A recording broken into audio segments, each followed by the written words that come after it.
Well, we'll start now. Thank you all for coming. I know you're busy. My plan is to try to get you out of here well before 3 o'clock. We will have Q&As for those of you who can stay, but we'd like to move rapidly through the presentations because I know you're pressed for time on this first day back after recess. I'm Kevin Carnes. I'm president of U.S. Business and Industry Council. We've been around since 1933. We represent domestic manufacturers, many of whom have what I'd call patent strategies. In other words, they don't make commodity products. They invent. They have engineering divisions that are larger than their assembly line, the number of assembly line workers, and they protect their products through patenting. They say the road to hell is paved with good intentions, and there's a quicker road paved with bad intentions. I think this bill has a little bit of both, and our speakers today will illustrate and illuminate more on that. Your bosses are going to be asked to consider the House bill, H.R. 1249, which has at least 3 elements that were not in the bill that passed the Senate on March 9th. The prior user rights is different. The Coburn language on fee diversion was struck and replaced with House language, and there's essentially a private bill included in the bill for Medicines Company that solves a problem in that they were a day late in filing for a patent.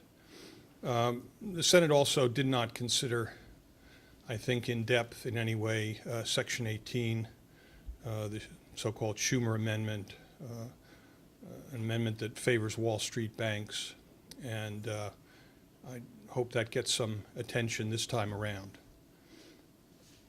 Please come in, everyone who's in the back. Please, there are plenty of seats up front. Don't be shy. We won't pick on you.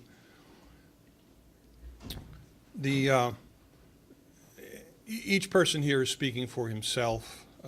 There are different views on this panel, although we are all opposed to the bill in some of its sections or many of its sections. U.S. Business and Industry Council has been at this over 20 years. As some of you may recall, in our WTO accession agreement, we agreed to change our patent systems in certain ways. That culminated with patent legislation in 1999. We have opposed the various iterations of this bill that have been around for the last 4 Congresses. We find it unconstitutional in several respects.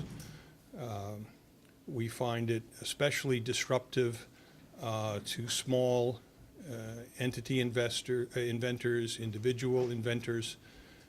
In fact, this bill really spells the death knell, even though it's called the American, come on up, Valerie, which it's called the America Invents Act, but in fact it's the big corporations invent when they feel like, and they give you the latest iteration of the iPhone when they feel the market is right.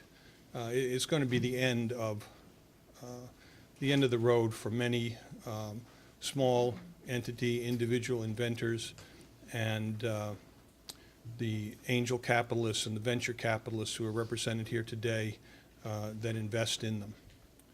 So first I'd like to introduce the Honorable Paul Michel. Judge Michel gave up, as you know, a lifetime tenured position. So strongly did he feel about this bill.